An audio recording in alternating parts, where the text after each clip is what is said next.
โอ้ลงเล่นน้ำเลยพี่น้องเด้อน้ำโอ้น้ำไหลกุกเลยนี่ลงใหญ่หนูท่วมเลยนี่ท่วมคอเลยนี่โอ้ไหลจวกเลยนี่โอ้โอ้น้ำไหลแห้งเลยโอ้น้ำไหลแห้งเลยมึงนี่โอ้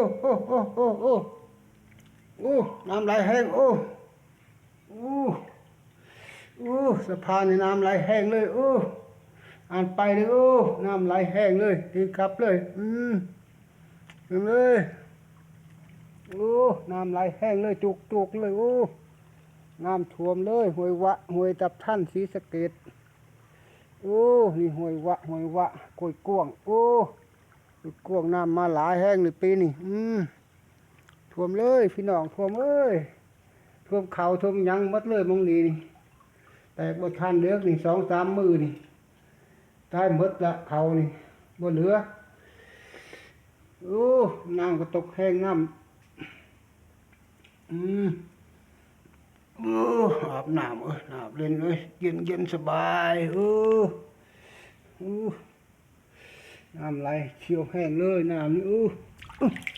หันไปเลย